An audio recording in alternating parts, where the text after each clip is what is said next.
안녕하세요, 여러분. 저는 지난 30년간 노인복지관에서 어르신들과 함께 해온 사회복지사 이미영입니다. 오늘 여러분께 들려드릴 이야기는 제가 직접 만난 할머니 한 분의 마지막 유언에서 시작됩니다. 작년 겨울 87세의 조할머니께서 임종을 앞두고 제게 이런 말씀을 하셨습니다. 미영아, 내가 평생 모은 이 모든 것들이 우리 자식들에게는 짐이더구나. 진작 알았더라면 좀 더 가볍게 살았을 텐데. 그때 할머니의 눈에 맺힌 눈물을 저는 평생 잊을 수 없을 것 같습니다.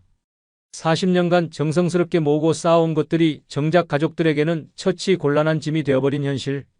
이것이 과연 우리가 원했던 인생의 마무리일까요? 여러분, 혹시 이런 생각해 보신 적 있으신가요? 나이 들어서도 계속 뭔가를 모으고 쌓아야 한다고.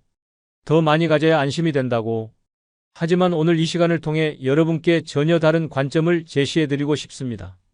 진짜 행복한 노년은 무엇을 더 갖느냐가 아니라 무엇을 지혜롭게 버리느냐에 달려있다는 것을, 마치 꽉 찬 가방에서 정말 필요한 것만 남기고 나머지는 비워내야 여행이 편해지는 것처럼 말입니다. 30년간 수많은 어르신들을 만나면서 저는 깨달았습니다. 60살 이후에 절대 쌓아두면 안 되는 6가지가 있다는 것을. 이것들을 비워내신 분들은 예외 없이 더 가볍고 행복한 노년을 보내고 계셨거든요. 오늘 이 시간 동안 여러분과 함께 그 6가지를 하나씩 살펴보겠습니다. 그리고 어떻게 하면 우리의 남은 인생을 더 자유롭고 아름답게 만들 수 있는지 구체적이고 실천 가능한 방법들을 나누어 드리겠습니다. 혹시 지금 이 순간에도 여러분의 마음 한구석에 무거운 짐들이 쌓여 있다면 오늘이 그것들을 내려놓을 수 있는 소중한 시작점이 되기를 바랍니다. 여러분, 먼저 이런 분을 만나본 적 있으신가요? 몇십 년 전 일을 마치 어제 일처럼 생생하게 기억하며 그때의 분노와 원망을 아직도 품고 계신 분들 말입니다. 제가 만난 김택시 기사님의 이야기를 들려드릴게요. 올해 78세이신 김 기사님은 20년 전 직장에서 부당한 대우를 받고 억울하게 그만두신 경험이 있으셨어요. 당시 김 기사님은 회사에서 성실하게 일했는데 상사가 자신의 실수를 김 기사님에게 떠넘기면서 징계를 받게 되었다고 하시더라고요. 결국 억울함을 참지 못하고 회사를 그만두셨는데 그 일이 20년이 지난 지금까지도 김 기사님의 마음을 괴롭히고 있었습니다. 김 기사님을 처음 만났을 때 10분도 안 되어 그 옛날 이야기가 나왔어요. 그때 그 과장만 아니었어도 내가 그렇게 당할 줄 알았다면 지금도 생각하면 화가 나서 잠을 못 자겠어 라는 말씀을 반복하셨죠. 더 안타까운 건 김 기사님의 가족들이었어요. 아드님이 이렇게 말씀하시더라고요. 아버지가 그 이야기만 나오면 온 집안 분위기가 얼어붙어요. 저희도 처음엔 아버지 편을 들어드렸는데 20년째 똑같은 이야기를 들으니까 솔직히 피하게 되더라고요. 여러분, 이것이 바로 부정적 감정이 우리에게 주는 가장 큰 피해입니다. 그 감정을 품고 있는 당사자만 괴로운 게 아니라 주변 사람들까지 지치게 만든다는 것이죠. 의학적으로 봐도 마찬가지예요. 오랫동안 분노나 원망 같은 부정적 감정을 품고 있으면 우리 몸에서는 코르티솔이라는 스트레스 호르몬이 계속 분비됩니다. 이 호르몬이 지나치게 많이 분비되면 혈압이 올라가고 심장에 부담을 주고 면역력도 떨어뜨려요. 실제로 김 기사님도 고혈압과 불면증으로 고생하고 계셨거든요. 병원에서 스트레스가 주된 원인이라고 했는데도 정작 그 스트레스의 근원인 20년 전 일을 놓지 못하고 계셨어요. 하지만 더 놀라운 건 김 기사님이 변화하신 모습이었어요. 어느 날 김 기사님께서 저를 찾아오셔서 이런 말씀을 하셨어요. 선생님, 저 어제 꿈을 꿨어요. 그 옛날 과장이 나와서 미안하다고 사과하는 꿈을요. 꿈에서 깨고 나니까 갑자기 이런 생각이 들더라고요. 아, 내가 20년 동안 혼자 이 짐을 지고 살았구나. 그날 이후 김 기사님은 조금씩 변하기 시작하셨어요. 물론 하루아침에 모든 게 달라진 건 아니었어요. 하지만 그 이야기를 하시는 횟수가 점점 줄어들었고 대신 현재의 일들, 손자들 이야기, 취미생활 이야기를 더 많이 하시게 되었어요. 가장 큰 변화는 가족관계였어요. 아드님이 나중에 저에게 아버지가 옛날 이야기를 안 하시니까 집에 가는 게 편해졌어요. 아버지랑 대화하는 시간도 늘어났고요 라고 말씀해 주시더라고요. 여러분, 이것이 바로 용서의 힘입니다. 용서는 상대방을 위한 게 아니에요. 나 자신을 위한 거예요. 용서한다고 해서 상대방의 잘못이 없어지는 건 아니지만 적어도 내 마음의 무거운 짐은 내려놓을 수 있거든요. 그렇다면 구체적으로 어떻게 부정적 감정을 정리할 수 있을까요? 제가 여러 어르신들과 함께 실천해본 5가지 방법을 알려드릴게요. 첫째, 편지 쓰기입니다. 나를 화나게 한 그 사람에게 하고 싶은 말을 모두 편지에 써보세요. 욕을 해도 좋고 원망을 해도 좋아요. 다 쓰고 나면 그 편지를 태우거나 찢어서 버리세요. 보내는 편지가 아니라 내 마음을 비우는 편지니까요. 둘째, 그 사람의 입장 생각해 보기입니다. 쉽지 않은 일이지만 나를 화나게 한 그 사람도 나름의 사정이 있었을지 모르거든요. 완전히 이해할 순 없어도 조금이라도 그 사람의 입장에서 생각해 보면 마음이 조금은 편해질 수 있어요. 셋째, 감사 찾기입니다. 힘들었던 그 경험을 통해서도 배운 게 있을 거예요. 더 강해졌거나 다른 사람의 아픔을 이해하게 되었거나 진짜 소중한 것이 무엇인지 깨달았거나 그런 긍정적인 면들을 찾아보세요. 넷째, 현재에 집중하기입니다. 과거는 이미 지나간 일이에요. 그것을 계속 곱씹는다고 해서 바뀌지 않아요. 대신 지금 내가 할 수 있는 일, 지금 내가 누릴 수 있는 행복에 집중해 보세요. 다섯째, 전문가의 도움받기입니다. 혼자서 해결하기 어려운 깊은 상처라면 상담사나 종교인의 도움을 받는 것도 좋은 방법이에요. 요즘은 구청이나 복지관에서도 무료 상담을 해주는 곳이 많거든요. 김 기사님처럼 부정적 감정을 정리하신 분들의 변화는 정말 놀라워요. 우선 얼굴 표정이 밝아져요. 늘 찡그리고 계시던 분들이 미소를 보여주시게 되죠.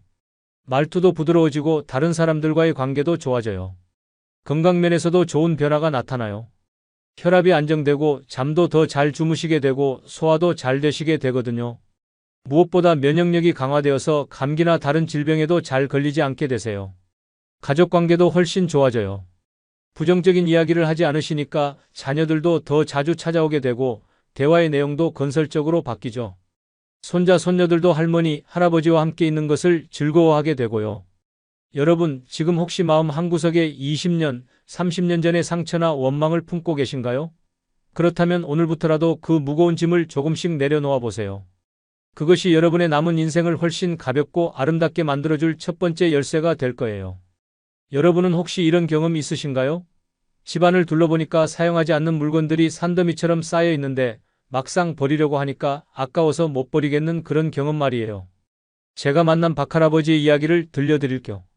올해 81세이신 박할아버지는 40평 아파트에서 혼자 살고 계세요. 자녀들은 모두 독립해서 각자의 가정을 꾸리고 있고 부인은 몇 년 전에 먼저 돌아가셨어요. 처음 박할아버지 댁을 방문했을 때의 충격을 지금도 잊을 수 없어요. 현관문을 열고 들어가자마자 좁은 통로 하나만 남기고 온 집안이 물건들로 가득 차 있었거든요. 거실에는 30년 전에 쓰던 선풍기, 20년 전 텔레비전, 고장난 라디오, 쓰지 않는 이불과 옷가지들이 천장까지 쌓여 있었어요.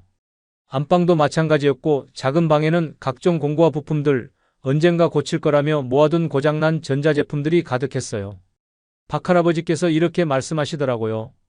이것들 하나하나가 다 추억이고 언젠가는 쓸 수도 있을 것 같아서 버리지 못하겠어요.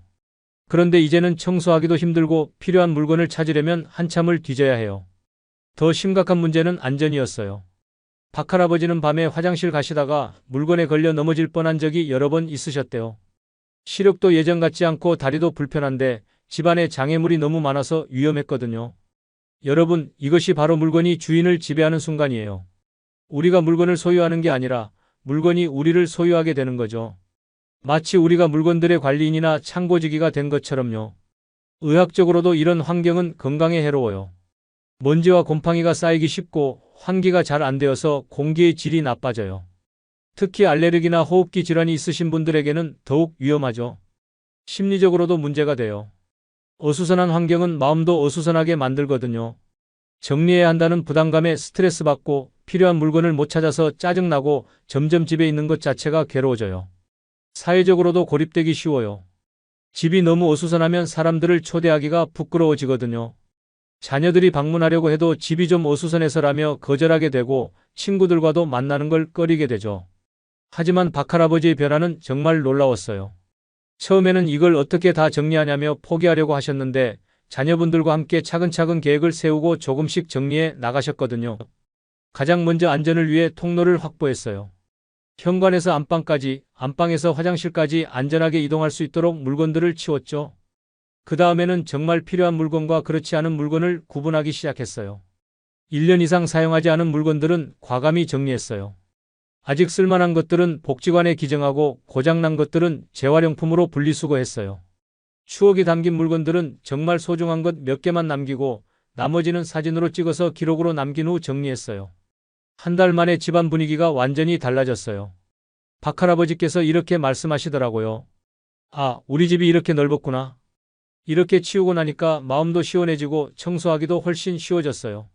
무엇보다 안전해졌어요. 밤에 화장실 가는 것도 편해지고 넘어질 위험도 크게 줄어들었죠. 청소하기도 쉬워져서 집이 항상 깨끗하게 유지되었고요. 정신적인 변화도 컸어요.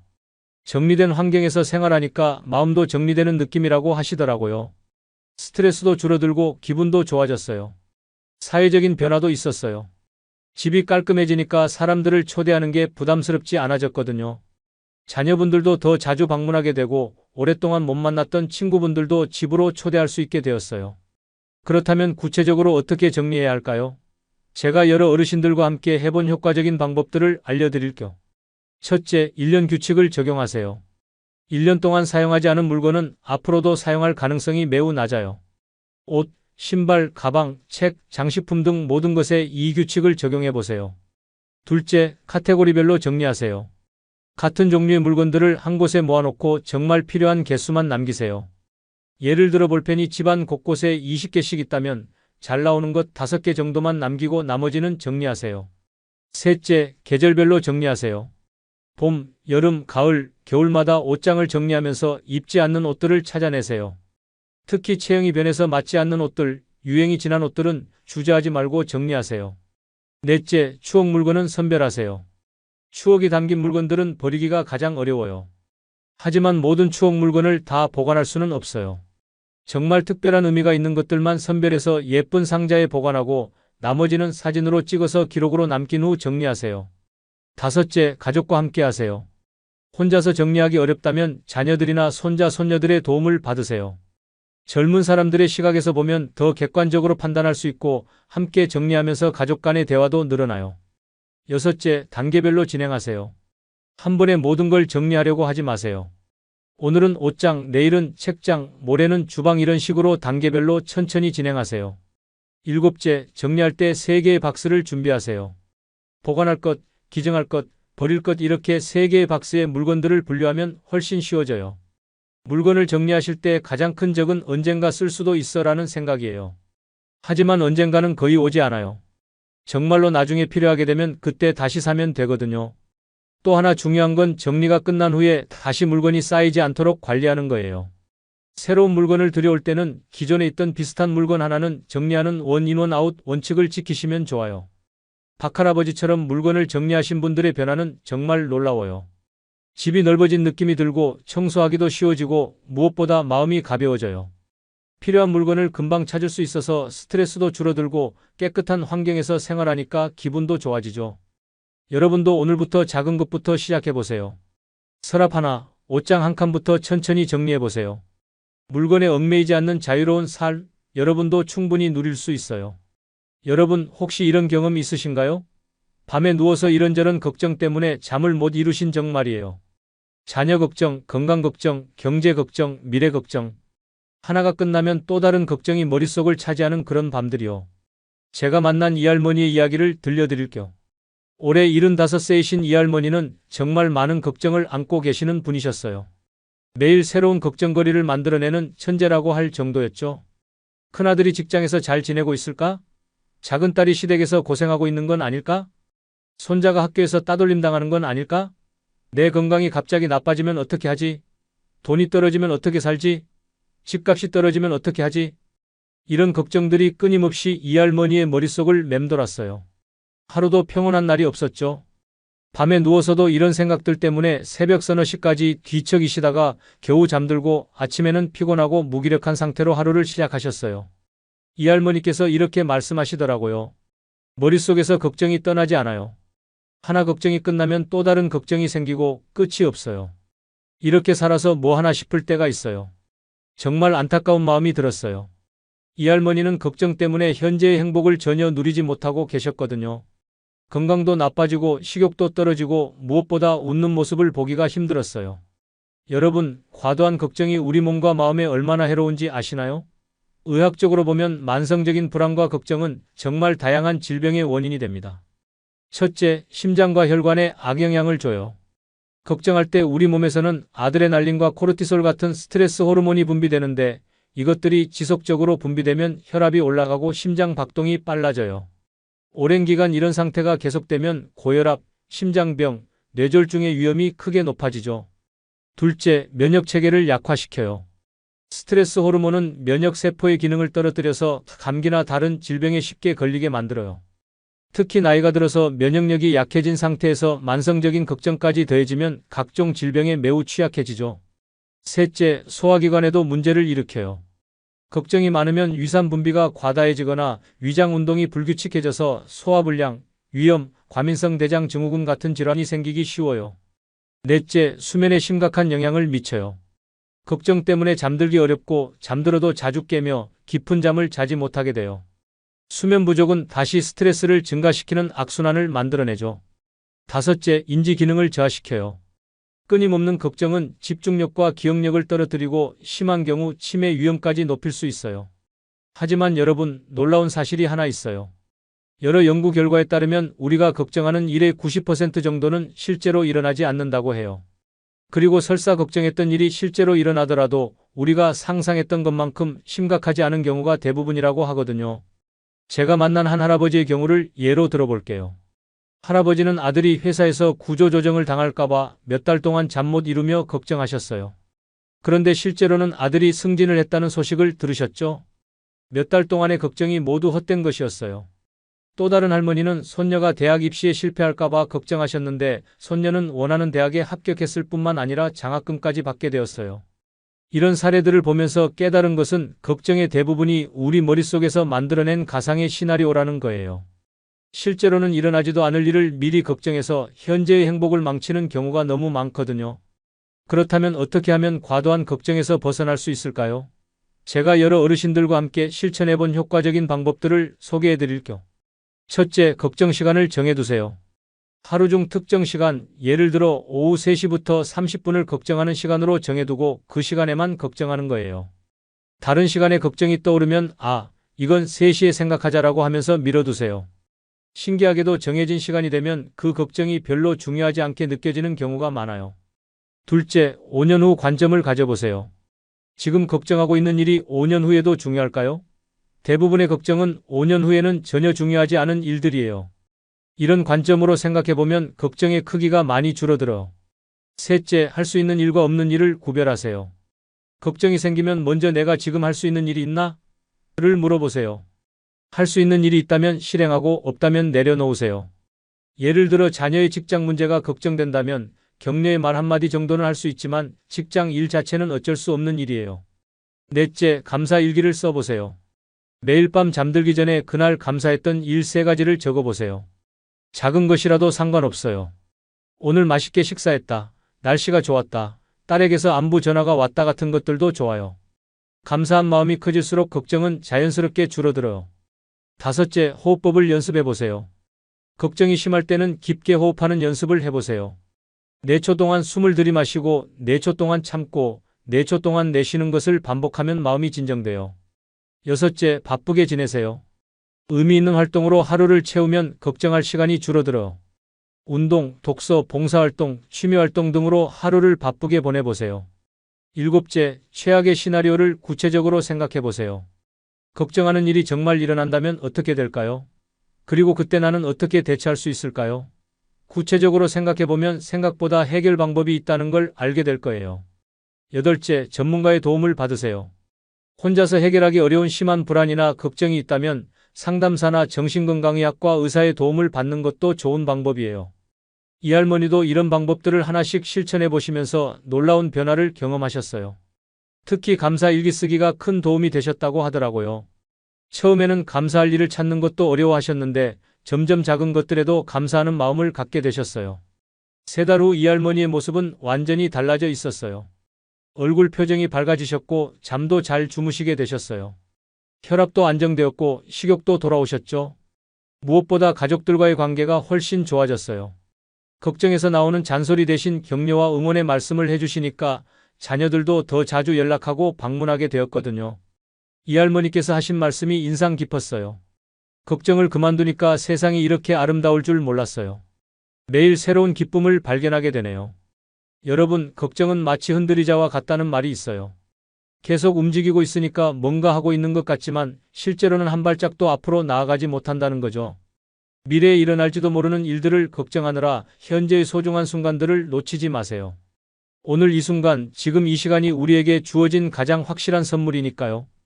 여러분, 혹시 이런 생각해 보신 적 있으신가요? 자녀들이 모두 독립한 후에도 여전히 큰 집에서 살아야 하는지에 대해서 말이에요. 넓은 집이 꼭 좋은 건 아니라는 것을 깨달으신 분들의 이야기를 들려드릴게요. 제가 만난 최할아버지의 이야기부터 시작해 볼게요.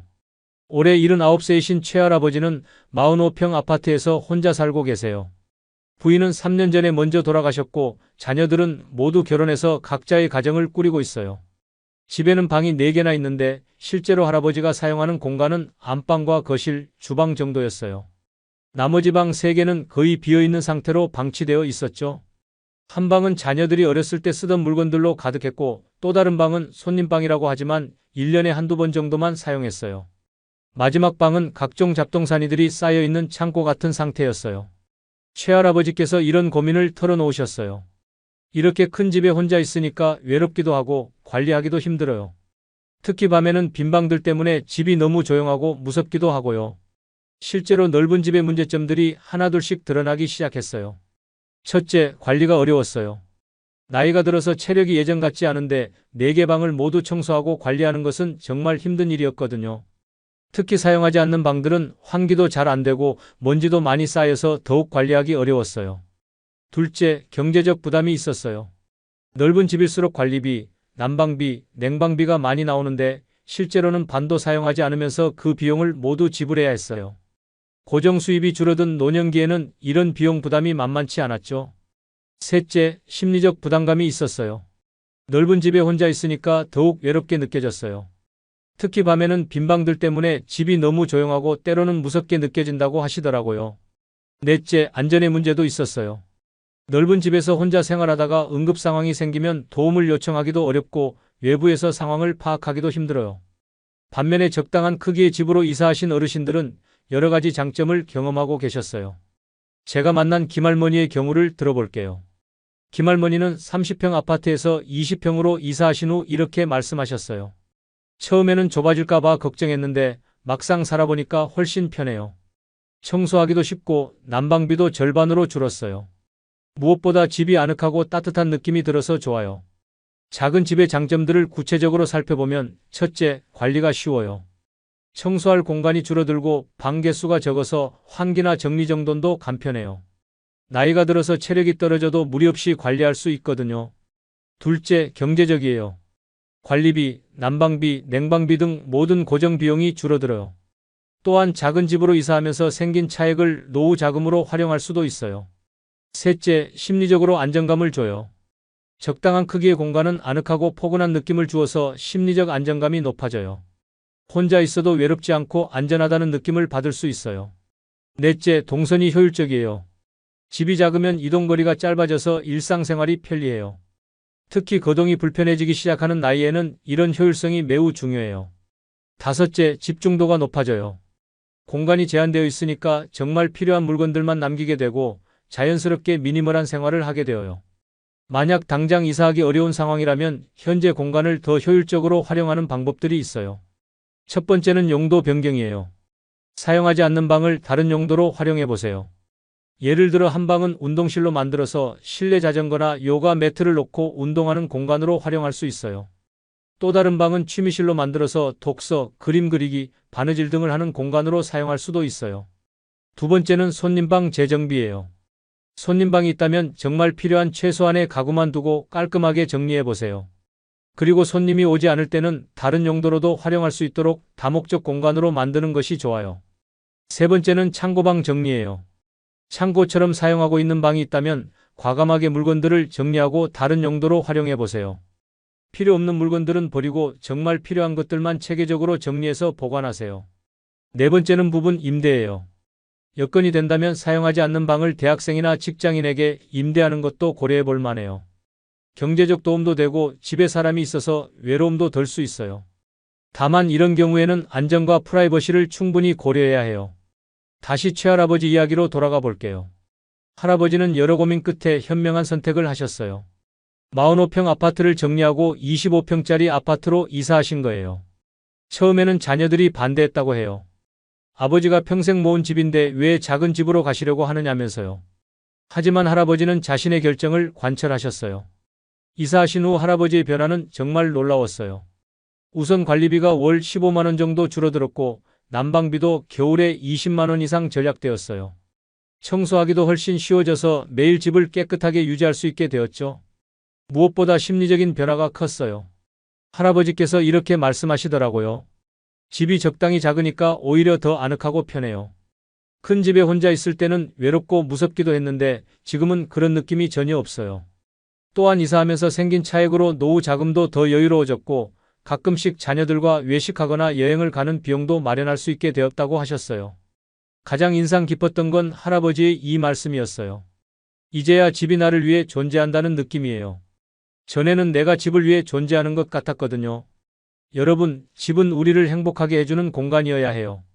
관리하느라 힘들어하고 비용 때문에 걱정하고 외로움을 느끼게 하는 공간이라면 과감히 변화를 고려해보세요. 꼭 이사가 아니더라도 현재 공간을 더 효율적으로 활용하는 방법들을 찾아보세요. 진짜 필요한 공간만 남기고 나머지는 과감히 정리하거나 다른 용도로 활용해보세요. 공간의 자유를 되찾으면 마음의 자유도 함께 따라와요. 관리의 부담에서 벗어나고 경제적 여유도 생기고 무엇보다 아늑하고 편안한 보금자리에서 진정한 휴식을 취할 수 있게 될 거예요. 여러분, 나이가 들수록 중요한 건 사람을 얼마나 많이 아느냐가 아니라 진짜 마음이 통하는 사람이 몇 명이나 있느냐라는 걸 아시나요? 제가 만난 박할머니의 이야기를 들려드릴게요. 올해 76세이신 박할머니는 정말 바쁘게 지내시는 분이셨어요. 아파트 부녀의 임원이시기도 하고 교회에서도 여러 모임에 참여하시고 동네 노인회에서도 활동하시고 심지어 자녀들 친구 어머니들과도 정기 모임을 가지셨어요. 일주일 일정을 보면 정말 빡빡했어요. 월요일은 부녀의 모임, 화요일은 교회 기도회, 수요일은 노인회 활동, 목요일은 친목회, 금요일은 또 다른 모임. 거의 매일 어디론가 나가셔야 했죠. 처음에는 활발하게 지내시는구나라고 생각했는데 시간이 지날수록 박할머니가 피곤해하시는 모습을 보게 되었어요. 할머니께서 이렇게 말씀하시더라고요. 모임에 나가면 즐거운 것보다 스트레스 받는 일이 더 많아요. 뒷담화도 많고 파벌도 있고 눈치 보느라 피곤해요. 안 나가자니 관계가 끊어질까봐 걱정되고 나가자니 스트레스 받고 특히 문제가 되었던 것은 그 모임들에서 일어나는 갈등이었어요. 누가 임원을 맡을 것인가? 모임 비용을 누가 얼마나 낼 것인가? 모임 장소는 어디로 할 것인가? 이런 사소한 문제들로 인해 사람들 사이에 갈등이 생기고 할머니는 그 사이에서 눈치 보느라 스트레스를 받으셨어요. 더 안타까운 것은 이런 복잡한 인간관계 때문에 정작 중요한 가족들과 보낼 시간이 부족해진다는 것이었어요. 손자 손녀들이 놀러와도 할머니가 모임 가야 해서 못 놀아준다고 하셔야 했어요. 여러분, 나이가 들수록 인간관계에서 중요한 것은 양이 아니라 질이에요. 100명을 아는 것보다 5명의 진정한 친구가 훨씬 소중하거든요. 좋은 관계의 특징들을 살펴보면 만나고 나면 기분이 좋아지고 에너지가 생겨요. 서로를 있는 그대로 받아들이고 이해해줘요. 진솔한 대화를 나눌 수 있어요. 어려울 때 서로 도움을 주고받을 수 있어요. 무엇보다 만나는 것 자체가 즐겁고 기대돼요. 반면 나쁜 관계의 특징들은 어떨까요? 만나고 나면 피곤하고 스트레스가 쌓여요. 뒷담화나 험담이 주된 대화 내용이에요. 서로를 비교하고 경쟁하려고 해요. 자신의 자랑이나 불만만 이야기해요. 만나는 것이 의무감처럼 느껴져요. 제가 만난 다른 할머니의 예를 들어볼게요. 김할머니는 20년 넘게 같은 아파트에 사시면서 여러 이웃분들과 친하게 지내셨어요. 하지만 그중에는 만날 때마다 남의 흉을 보거나 자신의 자랑만 하는 분들이 있었어요. 김할머니께서 말씀하시길 그분들과 만나고 나면 기분이 좋지 않아요. 다른 사람 험담만 하고 자기 자식 자랑만 하고 듣고 있으면 마음이 편하지 않아요. 반면 진정한 친구들과 만날 때는 전혀 달랐어요. 진짜 친한 친구들과 만나면 시간 가는 줄 몰라요. 서로 고민도 털어놓고 좋은 조언도 해주고 함께 웃으면서 즐거운 시간을 보내죠. 그렇다면 어떻게 인간관계를 정리해야 할까요? 첫 번째 원칙은 에너지 기준이에요. 만나고 나서 에너지가 생기는 사람들과는 더 가까이 지내고 에너지가 빠지는 사람들과는 거리를 두세요. 두 번째 원칙은 상호성 기준이에요. 일방적으로 주기만 하거나 받기만 하는 관계는 건강하지 않아요. 서로 주고받을 수 있는 관계를 유지하세요. 세 번째 원칙은 진정성 기준이에요. 가면을 쓰고 만나야 하는 관계, 진짜 내 모습을 보여줄 수 없는 관계는 과감히 정리하는 것이 좋아요. 구체적인 방법들을 제시해드리면 첫째, 점진적 거리두기를 하세요. 갑자기 관계를 끊기보다는 점진적으로 만나는 횟수를 줄여나가세요. 둘째, 모임 참석을 선별하세요. 모든 모임에 참석하려고 하지 말고 정말 의미 있고 즐거운 모임만 선별해서 참석하세요. 셋째, 새로운 관계를 맺을 때는 신중하게 하세요. 시간을 두고 그 사람의 진짜 모습을 파악해 보세요. 넷째, 가족 관계를 우선순위에 두세요. 복잡한 사회적 관계보다는 가족 관계에 더 많은 시간과 에너지를 투자하세요. 다섯째, 질 높은 대화를 추구하세요. 표면적인 이야기보다는 서로의 진짜 마음을 나눌 수 있는 깊이 있는 대화를 해보세요. 여섯째, 경계를 명확히 하세요. 내가 불편해하는 일이나 말에 대해서는 분명히 안 된다고 표현하세요. 박할머니도 이런 원칙들을 적용해서 인간관계를 정리하셨어요. 원래 6개의 모임에 참여하고 계셨는데 이를 3개로 줄이셨어요. 처음에는 관계가 끊어질까봐 걱정했는데 막상 해보니까 별일 없더라고요. 오히려 진짜 중요한 사람들과는 관계가 더 깊어졌어요. 시간적 여유가 생기니까 손자, 손녀들과 더 많은 시간을 보낼 수 있게 되었고 오랫동안 못 만났던 옛 친구들과도 연락하게 되었어요. 무엇보다 스트레스가 크게 줄어들어서 건강도 좋아지고 마음도 편해졌다고 하셨어요. 할머니께서 하신 말씀이 인상 깊었어요. 사람을 많이 아는 게 중요한 게 아니라 진짜 나를 이해해주는 사람이 있다는 게 중요하더라고요. 또 다른 변화는 대화의 질이 달라졌다는 거예요. 예전에는 누가 뭘 했다, 누구 집 아들이 어떻다는 식의 표면적인 이야기가 많았는데 이제는 서로의 진짜 고민이나 꿈, 추억 같은 의미 있는 이야기를 나누게 되었다고 하셨어요. 제가 만난 또 다른 할아버지는 이렇게 말씀하셨어요. 예전에는 사람들 만나는 게 일이었는데 이제는 만나고 싶은 사람들만 만나니까 진짜 즐거워졌어요. 친구 한 명이라도 진짜 마음이 통하는 친구가 있으면 외롭지 않더라고요. 여러분, 인간관계도 물건과 마찬가지로 정리가 필요해요. 모든 관계를 다 유지하려고 하다 보면 정작 소중한 관계들을 소홀히 하게 될 수 있거든요. 에너지를 빼앗는 관계들로부터는 용기 있게 거리를 두고 대신 진정으로 나를 이해하고 사랑해주는 사람들과 더 깊고 의미 있는 시간을 보내세요. 진짜 친구는 숫자로 측정되는 게 아니에요. 힘들 때 진심으로 걱정해주고 기쁠 때 함께 기뻐해주고 어떤 모습이든 있는 그대로 받아들여주는 그런 사람이 한 명이라도 있다면 그것만으로도 충분히 풍요로운 인생이에요. 여러분, 혹시 이런 고민해 보신 적 있으신가요? 내가 죽고 나면 내가 모은 이 모든 것들이 자녀들에게 어떤 의미가 될까? 정말 도움이 될까? 아니면 오히려 부담이 될까? 제가 만난 정할아버지의 이야기를 들려드릴게요. 올해 84세이신 정할아버지는 평생 성실하게 살아오신 분이에요. 큰 사업은 안 하셨지만 작은 가게를 운영하시면서 검소하게 살아오셨고 덕분에 상당한 재산을 모으셨어요. 서울에 아파트 2채, 지방에 토지 몇 필지, 그리고 은행에 예금까지. 자녀들 입장에서 보면 꽤 괜찮은 유산이라고 할 수 있죠. 할아버지는 이 모든 걸 자녀들에게 물려주려고 하셨어요. 하지만 시간이 지나면서 이상한 일들이 일어나기 시작했어요.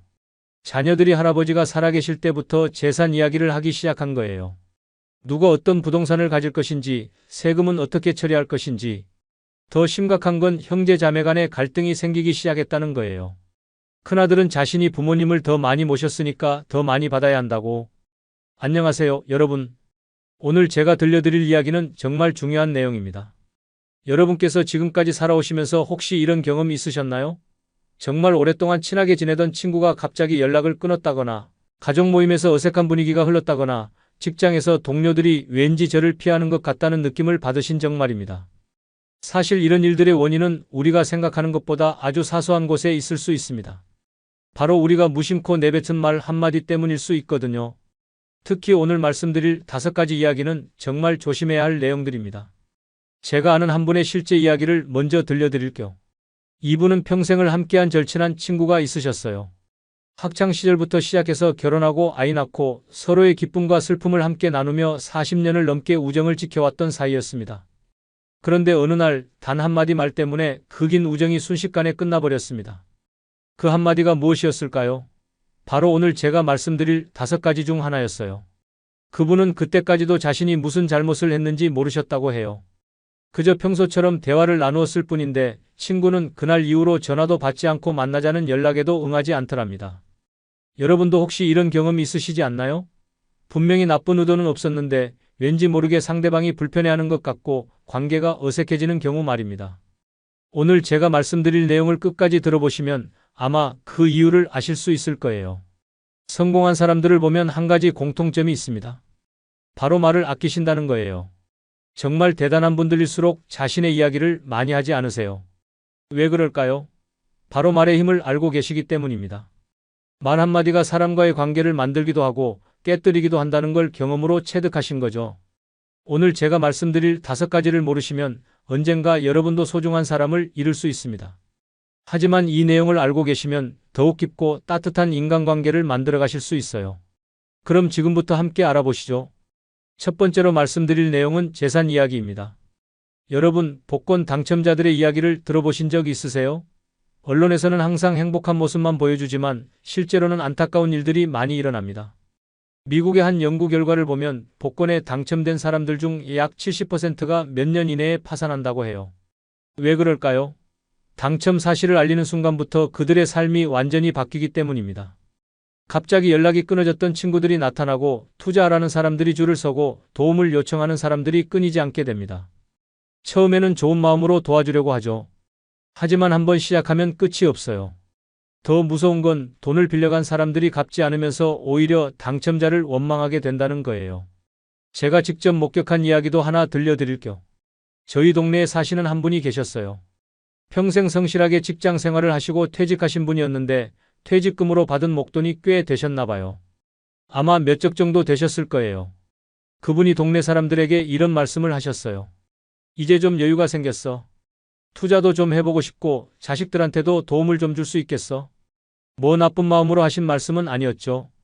그런데 그 이야기를 들은 어떤 분이 접근을 하셨어요. 형님, 좋은 투자처가 하나 있는데 관심 있으시면 소개해드릴까요? 원금은 보장되고 수익률도 좋아요. 처음에는 작은 금액으로 시작했대요. 그런데 정말로 수익이 나오더라고요. 그래서 점점 더 큰 금액을 투자하게 되었어요. 결과가 어떻게 되었을까요? 여러분도 짐작하시겠지만 결국 모든 돈을 잃으셨어요. 알고 보니 처음에 수익을 준 것도 더 큰 돈을 끌어내기 위한 미끼였던 거죠. 그분은 지금도 그때 입만 다물고 있었으면 하는 후회를 하고 계세요. 옛날 중국의 조조라는 유명한 인물이 있었죠. 조조가 어느 날 신하인 사마이를 불러서 이상한 질문을 했어요. 사마이야, 사람의 발바닥은 왜 흰색인지 아느냐? 사마이가 모르겠다고 하니까 조조가 이렇게 답했다고 해요. 그것은 항상 숨겨져 있기 때문이다. 이 말을 들은 사마이는 큰 깨달음을 얻었다고 해요. 아, 중요한 것일수록 숨겨야 하는구나. 그래서 사마이는 평생 자신의 능력을 드러내지 않고 조용히 실력을 기르다가 결국 나중에 큰 성공을 거두었다고 합니다. 돈도 마찬가지예요. 말하면 할수록 줄어들고 조용히 간직할수록 불어나는 게 돈의 성질입니다. 진짜 부자들을 보세요. 정말 돈이 많은 사람들일수록 그 사실을 드러내지 않아요. 왜냐하면 경험으로 알고 있기 때문이에요. 돈이 있다는 소리가 나가는 순간 어떤 일들이 벌어지는지를요. 물론 열심히 일해서 번 돈을 자랑하고 싶은 마음은 충분히 이해할 수 있어요. 정말 힘들게 모은 돈이잖아요. 그런데 현실적으로 생각해보면 아무리 가까운 사람이라도 내 성공을 진심으로 기뻐해주는 사람은 생각보다 많지 않아요. 겉으로는 와, 대단하네. 축하해 이런 말을 해주지만 속마음은 다를 수 있거든요. 쟤는 뭐가 잘나서 나보다 잘 사는 거야? 이런 생각을 하게 되는 게 사람의 마음이에요. 이건 그 사람이 나쁘다는 게 아니라 인간의 자연스러운 감정이거든요. 그래도 정말 자랑하고 싶다면 한 가지 방법이 있어요. 자랑한 만큼 베풀어 주는 거예요.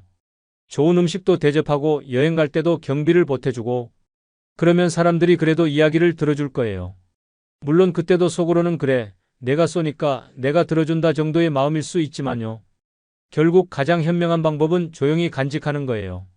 다른 사람과 비교하지 말고 내가 잘났다고 말하고 다니지도 말고 그것이 우리의 품격을 지키는 길이고 진정한 부를 지키는 방법입니다. 두 번째로 말씀드릴 내용은 과거 이야기입니다. 중국 베이징에 가보신 분 계세요? 베이징의 계문연수라는 유명한 관광지가 있어요. 이름부터 정말 운치 있죠? 안개 속에 우뚝 선 나무들이 보이는 풍경이라는 뜻이에요. 관광 안내서에는 신비로운 안개가 감도는 절경이라고 소개되어 있어요. 멀리서 보면 정말 그럴듯해요. 고목의 나뭇가지들이 신비로운 안개에 쌓여 있는 모습이 마치 성경 같거든요. 그런데 실제로 가까이 가보면 어떨까요? 그 신비로운 안개의 정체는 바로 연탄 연기였어요. 겨울철에 집집마다 피우는 연탄 연기가 앙상한 나뭇가지를 휘감은 모습이었던 거죠. 멀리서 보면 운치 있어 보이지만 가까이 가보면 그저 매캐한 연기에 불과했던 겁니다. 과거의 영광도 마찬가지예요. 멀리서 돌아보면 정말 화려하고 대단해 보이죠. 하지만 현재의 모습과 대비되면서 오히려 더 초라하게 느껴질 수 있어요. 더 중요한 건 다른 사람들과 이야기할 때 과거 자랑을 하면 공감대 형성이 어려워진다는 거예요. 제가 아는 한 분이 계세요. 젊었을 때 꽤 잘 나가셨던 분이에요. 대기업에서 중간 관리자까지 하셨고 그 당시에는 주변에서 정말 인정받는 분이셨어요. 그런데 지금은 퇴직하시고 평범한 일상을 보내고 계시거든요. 그분이 사람들과 만나면 항상 이런 이야기를 하세요. 내가 회사 다닐 때는 말이야, 부장님들도 나를 무시 못했어. 회의 때 내가 발표하면 다들 감탄했다고. 그때 내가 처리한 프로젝트는 회사 역사상 최고 수익을 낸 거였어. 처음에는 사람들이 와, 대단하셨네요 하면서 들어줘요. 하지만 만날 때마다 같은 이야기를 반복하면 어떻게 될까요? 점점 사람들이 지루해하고 나중에는 만나는 것 자체를 피하게 돼요. 왜 그럴까요? 상대방의 현재 관심사나 상황은 전혀 고려하지 않고 오직 자기 과거 이야기만 늘어놓기 때문이에요. 대화가 아니라 독백이 되어버리는 거죠. 듣는 사람 입장에서는 그래서 지금은 뭐 하고 계신데요? 라는 말이 목구멍까지 올라와도 차마 하지 못하고요. 논어에 이런 말이 있어요. 남이 나를 알아주지 않는 것을 근심하지 말고 내가 남을 알아주지 못하는 것을 근심하라. 이 말씀의 뜻은 과거의 명성이나 영광을 자랑하기보다는 먼저 상대방의 이야기에 귀를 기울이라는 거예요. 더 안타까운 건 과거 자랑을 자주 하시는 분들의 속마음이에요. 대부분 현재의 삶에 만족하지 못하거나 현실을 개선할 의지를 잃으신 경우가 많아요.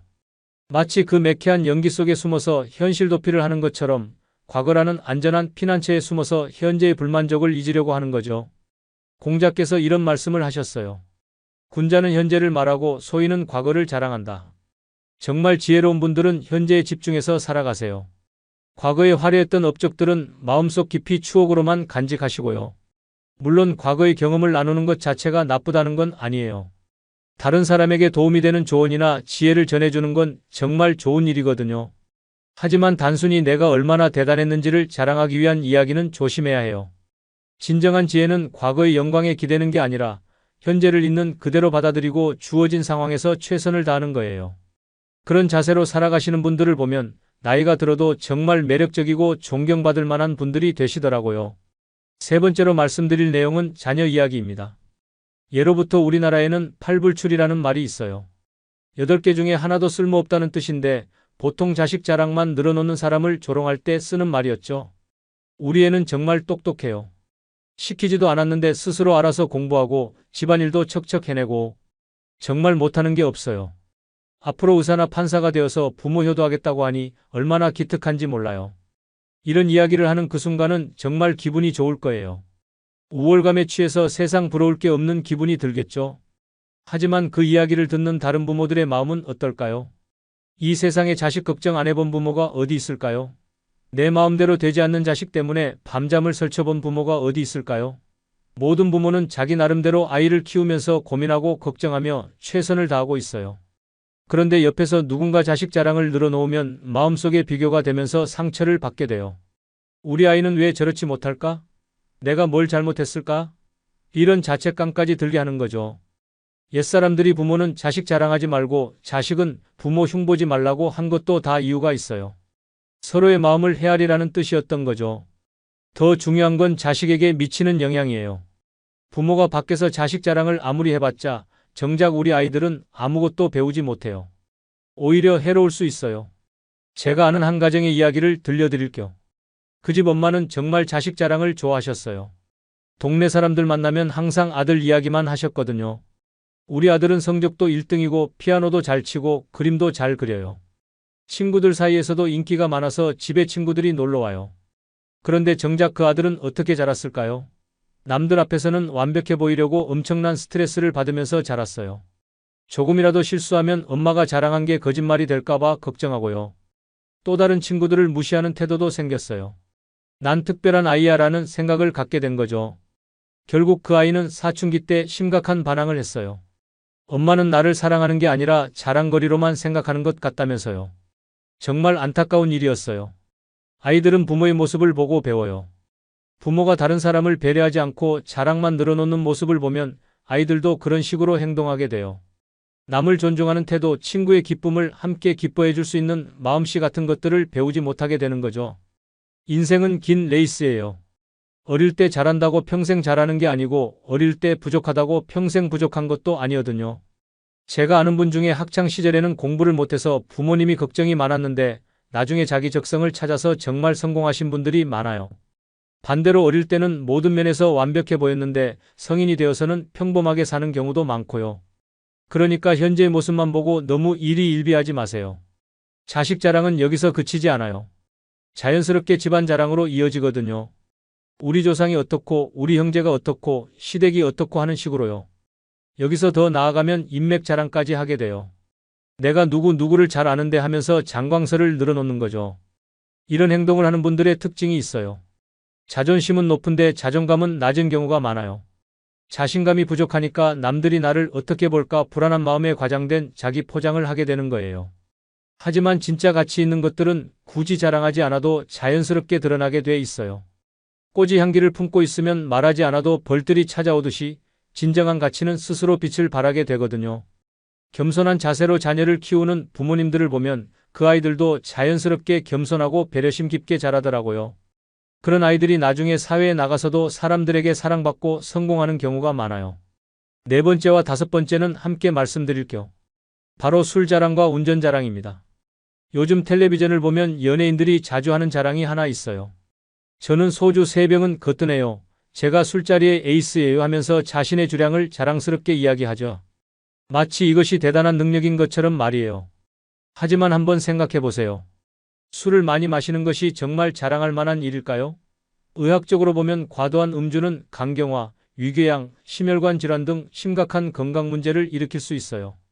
그런데도 많은 사람들이 이걸 자랑거리로 여기는 건 참 아이러니한 일이죠. 제가 알고 있는 한 분의 이야기를 들려드릴게요.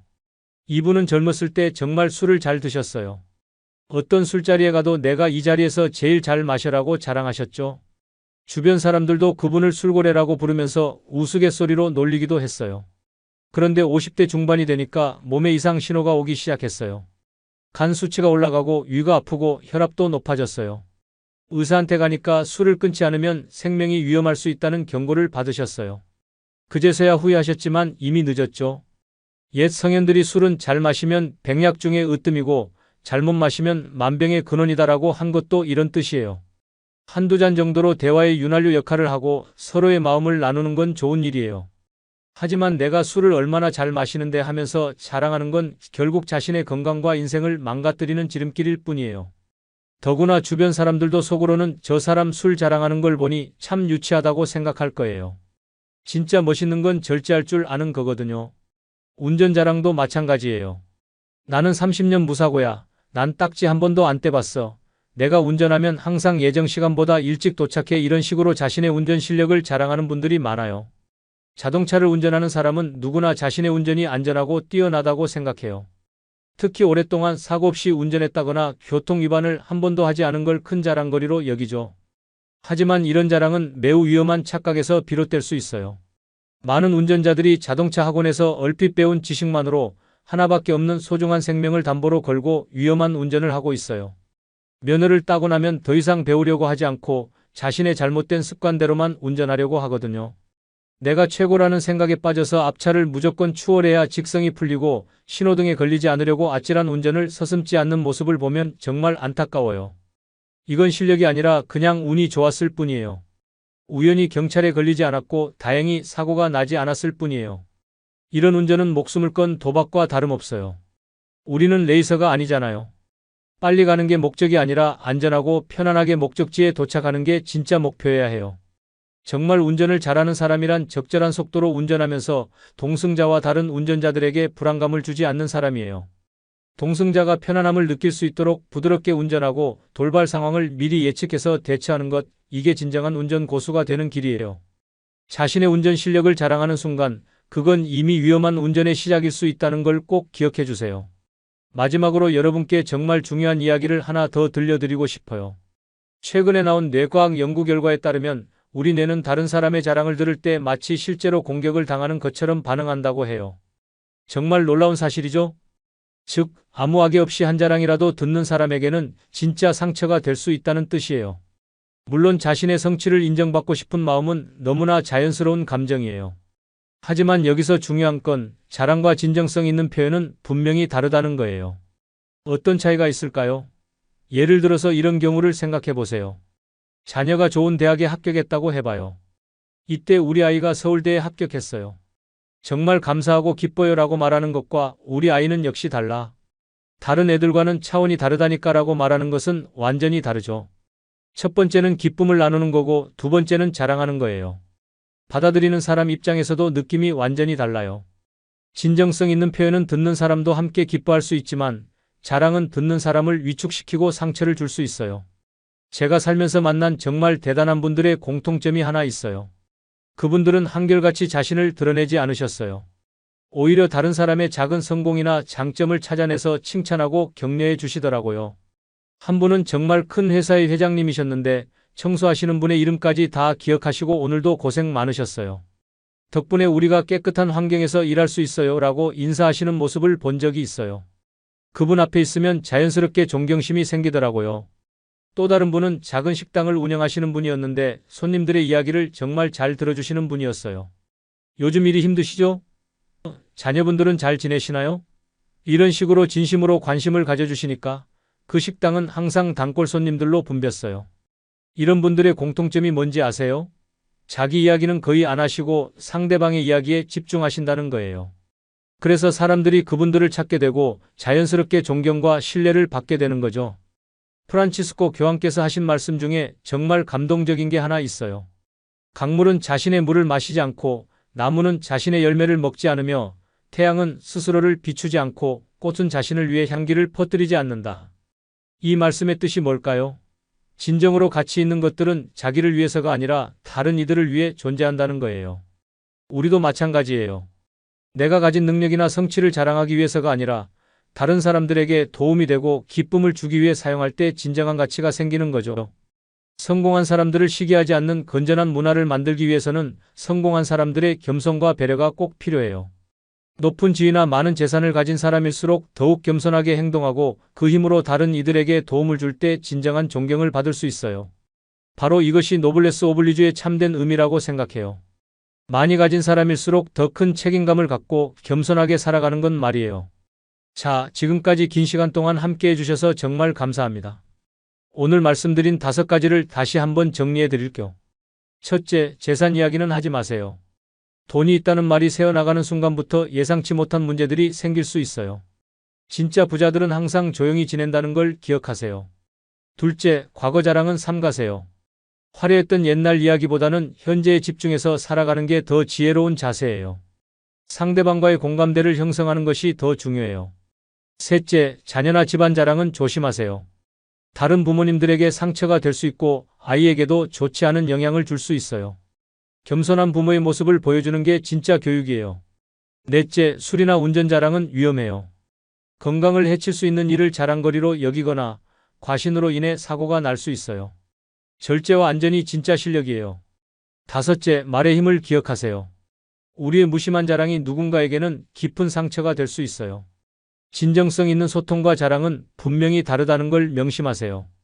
그럼 오늘부터 어떻게 실천하면 좋을까요? 간단해요.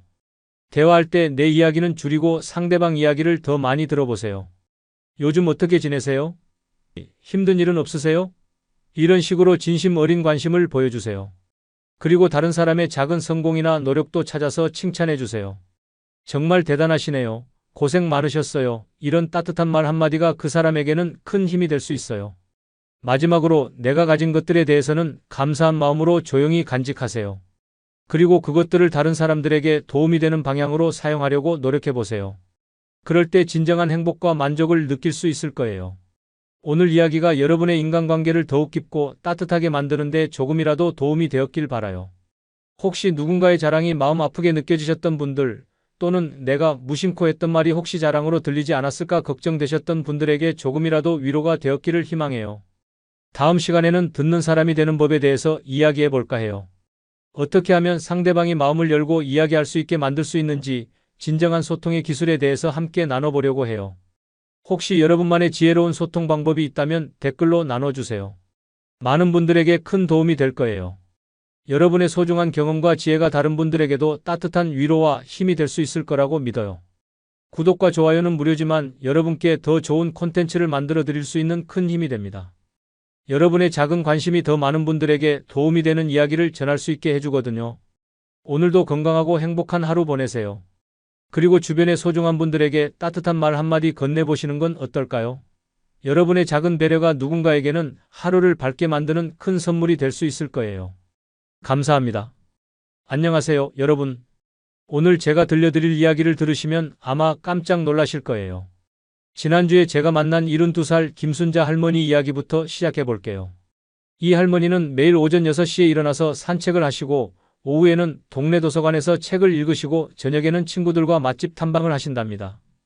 주말에는 손자와 캠핑을 가시고 한 달에 한 번은 혼자 여행을 떠나세요. 놀라운 건 이 할머니가 1년 전만 해도 온종일 집에서 텔레비전만 보시며 무료하게 지내셨다는 거예요. 도대체 무슨 일이 일어난 걸까요? 비밀은 바로 비우기였습니다. 할머니는 인생에서 정말 중요하지 않은 것들을 하나하나 비워내기 시작했어요. 그러자 놀라운 일이 일어났습니다. 시간이 생기고 에너지가 생기고 무엇보다 마음이 가벼워진 거예요. 여러분도 혹시 이런 고민해 보신 적 있으실 거예요. 나이가 들수록 왜 이렇게 바쁠까? 은퇴했는데도 왜 이렇게 피곤할까? 건강도 챙기고 돈도 관리하고 인간관계도 신경 쓰고 집안일도 해야 하고 해야 할 일은 산더미인데 정작 내가 진짜 하고 싶은 일은 언제 하나 싶죠? 오늘 저는 여러분께 완전히 다른 접근법을 제안하려고 합니다. 더 많이 하려고 하지 마세요. 대신 비워내세요. 정말 중요한 5가지만 남기고 나머지는 모두 정리하는 거예요. 그러면 놀라운 일이 일어납니다. 갑자기 시간이 생기고 에너지가 넘치고 무엇보다 진짜 행복이 무엇인지 보이기 시작해요. 지금부터 제가 지난 10년간 수백 명의 중장년층 분들을 만나면서 발견한 인생 이모작의 비밀을 차근차근 알려드릴게요. 오늘 이 영상을 끝까지 보시면 내일부터 당장 실천할 수 있는 구체적인 방법들을 얻으실 수 있을 거예요. 그런데 잠깐, 혹시 여러분 중에 이런 분 계신가요? 건강 관리한다고 이것저것 다 챙기려다가 오히려 스트레스 받고 계신 분? 걱정 마세요. 제가 알려드릴 방법은 하루에 딱 20분만 투자하면 됩니다. 어떻게 가능한지 궁금하시죠? 지금부터 차근차근 보여드릴게요. 먼저 건강 이야기부터 해볼까요? 작년에 제가 만난 65살 박영수 씨 이야기를 들려드릴게요. 이분은 은퇴 후에 건강을 챙겨야겠다는 생각에 헬스장도 등록하고 수영장도 다니고 등산 동호회도 가입했어요. 그런데 문제가 생겼습니다. 너무 바빠진 거예요. 월요일에는 헬스장, 화요일에는 수영, 수요일에는 등산 준비. 건강해지려고 시작한 일인데 오히려 스트레스가 늘어났죠. 그래서 제가 이분께 제안했어요. 복잡한 운동 계획은 모두 접고 대신 매일 아침 딱 20분만 투자해보라고요. 뭘 하냐고요? 아주 간단합니다. 첫째, 일어나자마자 몸을 깨우는 간단한 스트레칭을 5분 동안 해요. 목을 좌우로 돌리고 어깨를 위아래로 움직이고 허리를 앞뒤로 굽혔다 펴기. 이게 다예요. 복잡한 동작은 필요 없어요. 둘째, 집 앞을 10분 정도 천천히 걸어요. 빠르게 걸을 필요도 없어요. 그냥 편안하게 주변 풍경을 보면서 걸으면 됩니다. 날씨가 나쁘면 집 안에서 제자리 걸음도 좋아요. 셋째, 물 한 잔을 천천히 마셔요. 이때 중요한 건 물을 마시면서 오늘 하루 계획을 생각해 보는 거예요. 복잡한 계획 말고 그냥 오늘 뭐 먹을지, 누구 만날지, 이런 소소한 것들요. 박영수 씨가 이 방법을 시작한 지 3개월 후에 어떻게 되었을까요? 놀랍게도 몸무게가 3kg 줄었고 무엇보다 아침에 일어나는 게 힘들지 않다고 하더라고요. 예전에는 이것저것 해야 한다는 부담감 때문에 스트레스를 받았는데 이제는 딱 20분만 투자하면 된다는 생각에 마음이 한결 가벼워졌다고 해요. 여기서 중요한 포인트가 하나 더 있어요. 바로 통증 관리예요.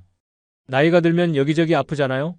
그런데 많은 분들이 통증이 생기면 참거나 아니면 무리해서 운동을 더 열심히 하려고 해요. 둘 다 잘못된 방법이에요. 제가 추천하는 방법은 3단계예요. 첫째, 무리하지 않기. 아프면 쉬는 거예요. 이상한 일이 아니라 자연스러운 일이라고 받아들이세요. 둘째, 자주 풀기. 하루에 3번 정도 아픈 부위를 살살 주무르거나 따뜻하게 찜질해 주세요. 셋째, 꾸준히 움직이기. 완전히 쉬는 게 아니라 아주 가볍게라도 계속 움직여주는 거예요. 그리고 정말 중요한 한 가지 더. 병원과 친해지세요.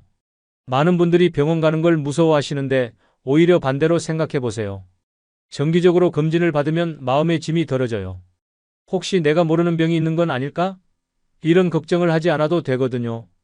60세가 넘으면 1년에 2번 정도는 건강검진을 받으시는 게 좋아요. 그리고 가까운 동네 병원 하나 정도는 단골로 만들어 두세요. 몸에 이상이 생겼을 때 바로 가서 상담받을 수 있는 곳 말이에요. 이게 바로 예방의학이고 가장 효율적인 건강관리법이에요. 자, 이제 건강관리는 복잡하지 않다는 걸 아셨죠? 매일 20분 루틴과 정기검진, 이것만으로도 충분해요. 그럼 이제 두 번째 주제로 넘어가 볼까요? 바로 돈 이야기예요. 여러분은 지금 몇 개의 통장을 관리하고 계신가요? 하나, 둘, 셋? 혹시 10개 넘게 가지고 계신 분도 있으실 거예요. 적금 통장, 예금 통장, 카드값 나가는 통장, 공과금 나가는 통장, 용돈 통장, 비상금 통장. 생각해보니 정말 많죠? 작년에 제가 상담했던 최미영 씨 부부 이야기를 들려드릴게요. 이분들은 은퇴 후에 돈 관리가 너무 복잡해서 스트레스를 많이 받고 계셨어요.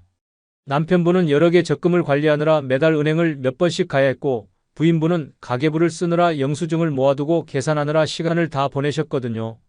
그래서 제가 이분들께 제안했어요. 통장을 딱 3개만 남기고 나머지는 모두 정리하라고요. 어떤 3개냐고요? 첫 번째 통장은 생활비 통장이에요. 매달 필요한 모든 생활비가 자동으로 들어오고 자동으로 나가는 통장이에요. 월급이나 연금이 들어오면 거기서 집세, 공과금, 보험료, 생활비가 모두 자동이체로 나가도록 설정하는 거예요. 이렇게 하면 매달 돈 관리 때문에 고민할 필요가 없어져요. 두 번째 통장은 여유자금 통장이에요. 생활비 통장에서 남은 돈이 자동으로 이쪽으로 오도록 설정해요. 그리고 이 돈으로는 취미생활이나 여행, 선물 같은 재미있는 일에 써요. 세 번째 통장은 비상금 통장이에요. 갑자기 목돈이 필요할 때를 대비한 통장이죠. 이 통장에는 평소에 손대지 않아요. 정말 응급 상황에만 사용하는 거예요. 최미영 씨 부부가 이렇게 바꾼 후에 어떻게 되었을까요? 놀랍게도 돈 관리 때문에 쓰던 시간이 한 달에 서너 시간에서 30분으로 줄어들었어요. 그리고 무엇보다 마음이 편해졌다고 하더라고요. 예전에는 이번 달에 돈이 부족하면 어떻게 하지? 하는 걱정을 항상 했는데 이제는 그런 걱정이 사라졌다고 해요. 여기서 한 가지 더 중요한 팁을 알려드릴게요. 바로 지출 점검이에요. 많은 분들이 의식하지 못하는 사이에 새어나가는 돈들이 있어요. 구독 서비스 비용이 대표적이에요. 넷플릭스, 유튜브 프리미엄, 각종 앱 구독료. 처음에는 한 달에 몇천 원이라고 생각했는데 다 모으면 꽤 큰 금액이 되거든요. 이런 것들을 1년에 한 번 정도는 점검해 보세요. 정말 필요한 서비스인지 자주 사용하는 서비스인지 체크해보고 불필요한 건 과감하게 해지하세요. 그리고 그 돈으로 정말 하고 싶었던 일을 하시면 돼요. 그런데 이렇게 절약만 하라는 건 아니에요. 오히려 즐거우면서도 약간의 수익을 낼 수 있는 일을 찾아보시라고 권하고 싶어요. 예를 들어서 요리를 좋아하시면 작은 반찬 가게를 운영해 보세요. 글쓰기를 좋아하시면 블로그를 시작해 보세요. 이런 것들은 돈벌이가 목적이 아니라 놀이의 연장선이에요. 재미있게 하다 보니 용돈도 생기는 거죠. 중요한 건 부담스럽게 하지 않는 거예요. 크게 벌어야겠다는 생각보다는 즐겁게 하다 보니 조금씩 수익이 생긴다는 마음가짐으로 접근하세요. 그러면 스트레스 받지 않으면서도 경제적 여유를 조금 더 만들 수 있어요. 자, 이제 돈 관리도 복잡하지 않다는 걸 아셨죠? 통장 3개로 단순화하고 불필요한 지출은 정리하고 즐거운 수익 활동을 조금씩 해보는 거예요. 그럼 이제 세 번째 주제로 넘어가 볼까요? 바로 인간관계 이야기예요. 사실 이 부분이 가장 어려우실 수도 있어요. 왜냐하면 사람과 관련된 일이잖아요. 그런데 제가 지난주에 참석한 한 장례식에서 정말 인상 깊은 장면을 봤어요. 고인분은 80세에 돌아가셨는데 장례식장에 정말 많은 사람들이 왔어요. 그런데 신기한 건 대부분 깊은 관계의 사람들이더라고요. 가족, 오랜 친구, 함께 봉사활동을 했던 사람들, 취미 모임에서 만난 사람들. 그분이 생전의 인생은 질 좋은 관계 몇 개면 충분하다고 늘 말씀하셨다는 이야기를 들었어요. 이 이야기를 듣고 깨달았어요. 관계도 비워내야 한다는 걸요. 모든 사람과 좋은 관계를 유지하려고 하면 오히려 진짜 소중한 관계를 놓칠 수 있어요. 그럼 어떻게 관계를 정리해야 할까요? 먼저 가족 관계부터 이야기해 볼게요. 많은 중장년층 분들이 성인이 된 자녀들과의 관계에서 어려움을 겪으세요. 도와주고 싶은 마음은 있는데 어디까지 도와줘야 할지 모르겠다는 거예요. 제가 제안하는 방법은 미리 원칙을 정해두는 거예요. 예를 들어서 경제적 도움은 어떤 경우에 얼마까지, 언제까지 줄 것인지, 육아 도움은 어떤 방식으로 얼마나 자주 할 것인지, 이런 것들을 자녀들과 미리 대화해서 정해두세요. 처음에는 좀 어색할 수도 있어요. 그런데 이렇게 해두면 나중에 서로 오해하거나 상처받는 일이 줄어들어요. 그리고 무엇보다 여러분도 자신의 삶을 살 수 있는 공간이 생겨요. 친구 관계는 어떨까요? 나이가 들수록 친구 관계도 달라져야 해요. 예전처럼 자주 만나서 긴 시간을 함께 보내기보다는 짧지만 의미 있는 만남을 가지는 게 좋아요. 제가 아는 한 분은 친구들과의 관계를 이렇게 정리했어요. 일주일에 한 번, 한 명씩 돌아가면서 만나기로 한 거예요. 길게 만나지 않아요. 1시간 정도 차 마시면서 안부 묻고 최근 일상 이야기하고 그 정도예요. 그런데 이렇게 하니까 오히려 친구들과의 관계가 더 깊어졌다고 해요. 그리고 소모적인 관계는 과감하게 정리하세요. 만날 때마다 불평불만만 늘어놓는 사람, 항상 도움만 요청하는 사람, 에너지를 빼앗아가는 사람들이 있잖아요. 이런 관계는 서서히 거리를 두는 게 좋아요. 대신 새로운 관계를 만들어 보세요. 동네 소모임에 참여해 보세요. 도서관 독서 모임, 문화센터 요리교실, 복지관 댄스 모임. 이런 곳에서 새로운 사람들을 만나보세요. 같은 관심사를 가진 사람들과의 만남은 특별한 에너지를 줘요. 특히 자원봉사 활동을 추천해요. 봉사활동에서 만나는 사람들은 대부분 마음이 따뜻한 분들이에요. 그리고 함께 의미 있는 일을 하면서 자연스럽게 좋은 관계가 형성돼요. 지난달에 제가 만난 김영희 씨는 동네 도서관에서 아이들 책 읽어주는 봉사를 시작했어요. 처음에는 그냥 시간이 남아서 시작했는데 지금은 그곳에서 만난 봉사자 친구들과 함께 여행도 가고 맛집 탐방도 하신다고 해요. 건강한 관계가 새로 생긴 거죠. 관계 정리에서 가장 중요한 건 경계를 명확히 하는 거예요. 내가 할 수 있는 일과 할 수 없는 일, 하고 싶은 일과 하고 싶지 않은 일을 분명히 구분하세요. 그리고 그걸 상대방에게도 분명히 전달하세요. 이게 바로 진짜 사랑이에요. 좋은 관계는 서로의 경계를 존중하는 관계예요. 내가 상대방의 모든 것을 책임지려고 하지 않고 상대방도 나의 모든 것을 원하지 않는 관계요. 이런 관계에서 진짜 행복이 나와요. 자, 이제 관계도 복잡하지 않다는 걸 아셨죠? 진짜 소중한 사람들과는 더 깊게, 소모적인 관계는 정리하고 새로운 건강한 관계는 만들어가는 거예요. 그럼 이제 네 번째 주제로 넘어가 볼까요? 바로 우리가 살고 있는 공간, 집 이야기예요. 혹시 여러분 집에 1년 이상 사용하지 않은 물건들이 얼마나 있는지 아세요? 아마 생각보다 훨씬 많을 거예요. 옷장 한가득한 옷들, 서재에 가득한 책들, 부엌 곳곳에 쌓인 그릇들과 조리기구들. 모두 언젠가는 쓰겠다는 생각에 모아둔 것들이죠. 지난해에 제가 도와드린 이영호 씨 집 이야기를 들려드릴게요. 이분은 30평대 아파트에 혼자 사시는데 집이 너무 답답하다고 하셨어요. 그런데 집을 보니까 물건이 너무 많은 거예요. 거실에는 책이 가득하고 침실에는 옷이 넘치고 부엌에는 사용하지 않는 그릇들이 산더미였어요. 그래서 함께 대청소를 시작했어요. 규칙은 간단했어요. 1년 이상 사용하지 않은 물건은 모두 정리하는 거였어요. 처음에는 언젠가 쓸 수도 있는데라고 망설이셨지만 하나하나 정리하다 보니까 정말 필요 없는 것들이 대부분이더라고요. 3일 동안 정리한 결과 놀라운 일이 일어났어요. 같은 집인데도 완전히 다른 공간이 된 거예요. 거실이 넓어 보이고 침실이 시원해 보이고 부엌에서 요리하기가 편해졌어요. 그런데 가장 큰 변화는 이영호 씨의 마음이었어요. 집에 있는 게 이렇게 편안할 수가 없다고 하시더라고요. 집 정리의 핵심은 방 하나씩 차근차근 하는 거예요. 한 번에 전체를 다 하려고 하면 너무 부담스러워서 포기하게 되거든요. 가장 작은 방부터 시작해보세요. 화장실이나 베란다 같은 곳부터요. 정리할 때는 물건을 세 그룹으로 나누세요. 자주 사용하는 것, 가끔 사용하는 것, 거의 사용하지 않는 것. 자주 사용하는 것은 손 닿기 쉬운 곳에 두고 가끔 사용하는 것은 조금 높은 곳이나 안쪽에 두고 거의 사용하지 않는 것은 과감하게 정리하세요. 옷 정리도 마찬가지예요. 계절별로 박스를 만들어서 지금 시즌 옷만 옷장에 걸어두세요. 나머지는 박스에 넣어서 다른 곳에 보관하고요. 그러면 옷장도 넓어지고 아침에 입을 옷 고르는 시간도 줄어들어. 그런데 정리하면서 한 가지 더 중요한 원칙이 있어요. 바로 하나 들어오면 하나 나가기 원칙이에요. 새로운 옷을 사면 기존 옷 하나를 정리하고 새로운 책을 사면 읽은 책 하나를 누군가에게 주거나 도서관에 기증하는 거예요. 이렇게 하면 물건이 계속 쌓이는 일을 방지할 수 있어요. 디지털 정리도 중요해요. 휴대폰에 저장된 사진들, 컴퓨터에 쌓인 파일들, 연락처에 있는 사람들. 이런 것들도 정기적으로 정리해야 해요. 특히 사진은 정말 많이 쌓이잖아요. 한 달에 한 번 정도는 시간을 내서 불필요한 사진들을 삭제하세요. 그리고 정말 소중한 사진들은 따로 앨범을 만들어서 정리해 두고요. 연락처도 마찬가지예요. 더 이상 연락하지 않는 사람들의 번호는 과감하게 삭제하세요. 그리고 자주 연락하는 사람들은 즐겨찾기에 등록해두면 편해요.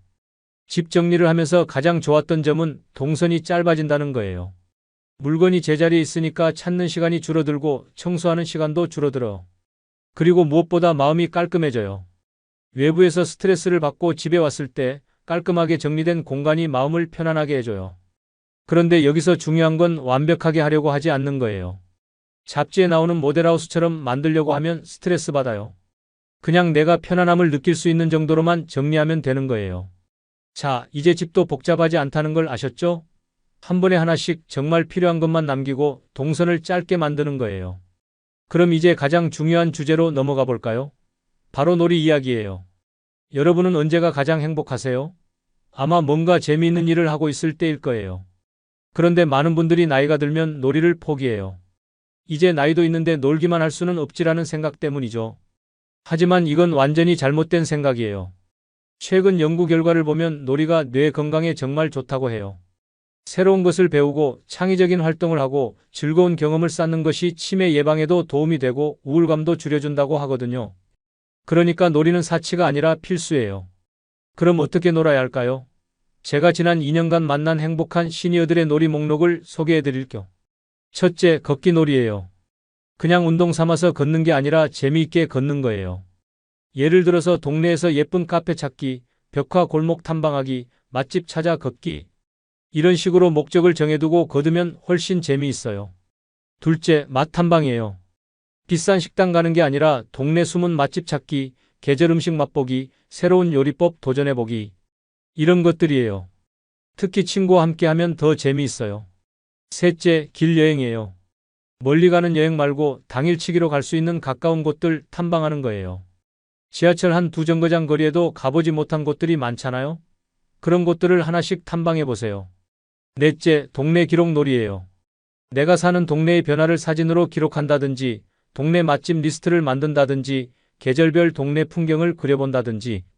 이런 활동들이에요. 이런 놀이들을 그냥 가끔 하는 게 아니라 일정으로 만드는 게 중요해요.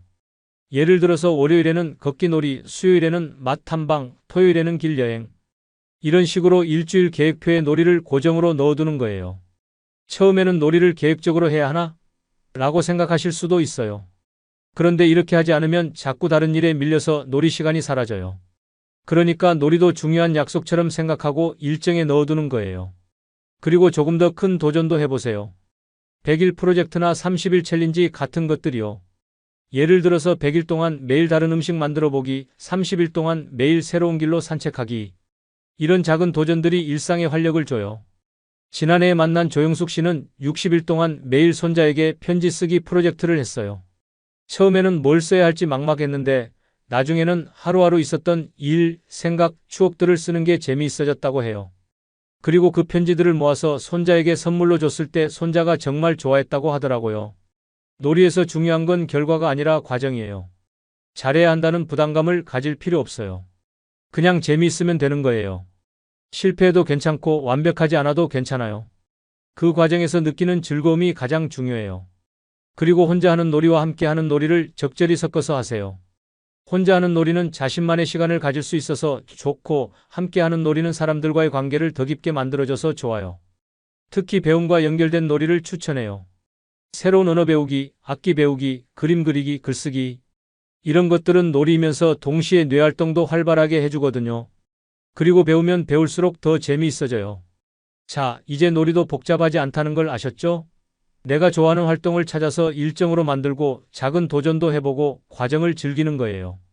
그럼 이제 마지막 주제로 넘어가 볼까요? 바로 마음관리 이야기예요.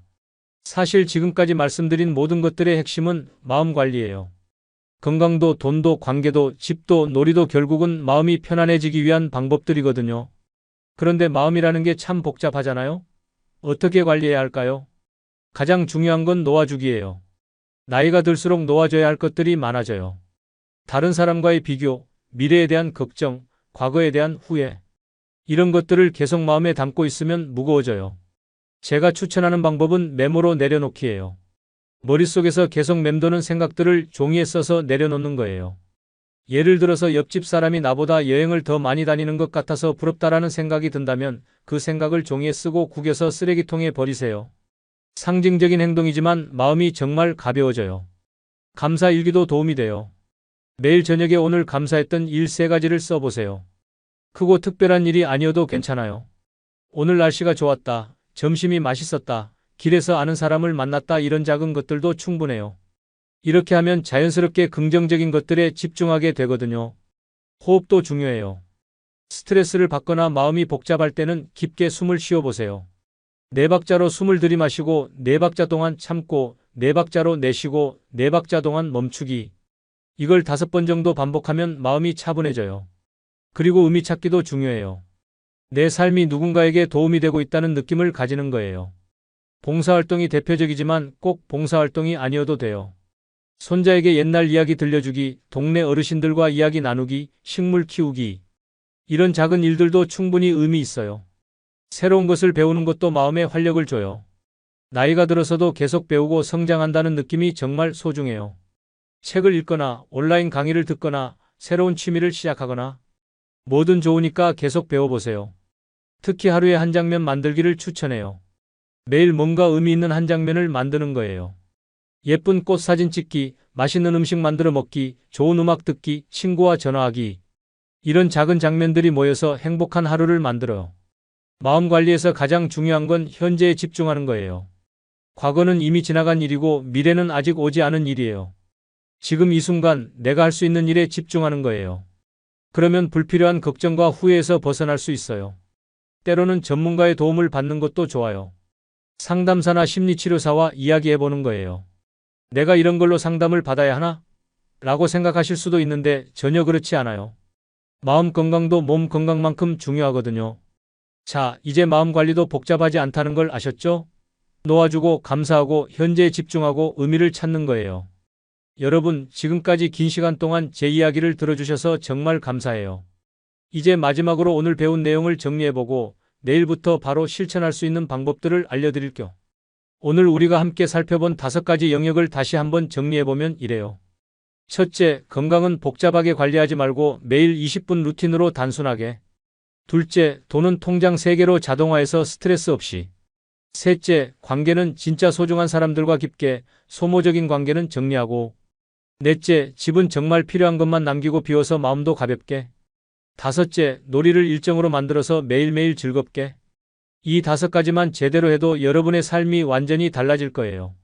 갑자기 시간이 생기고 에너지가 넘치고 무엇보다 진짜 행복이 무엇인지 보이기 시작할 거예요. 그런데 중요한 건 한 번에 다 바꾸려고 하지 않는 거예요.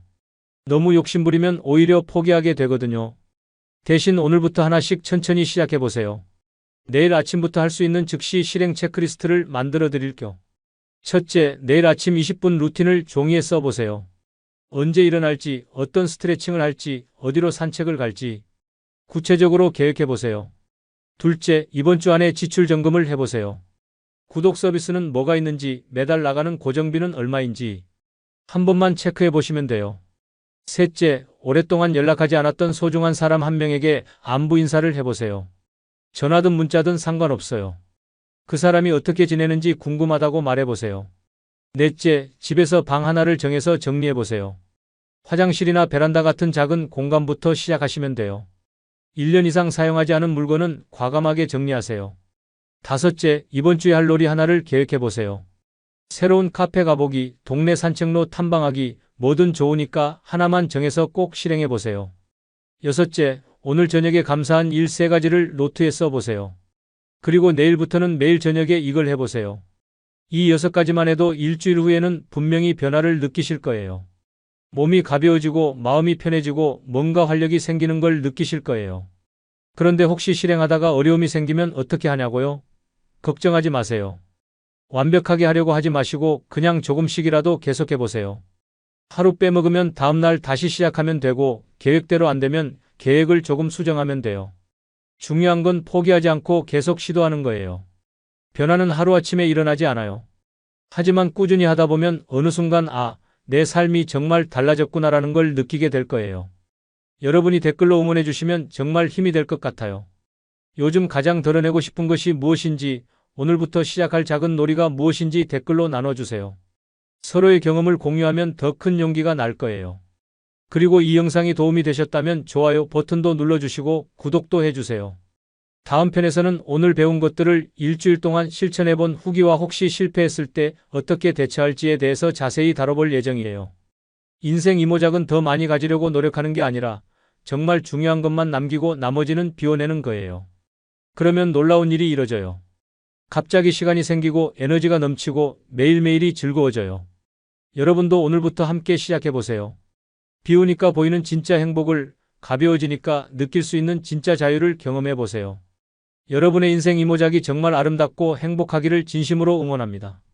오늘 긴 시간 동안 함께 해주셔서 정말 감사했습니다. 다음 편에서 또 만나요.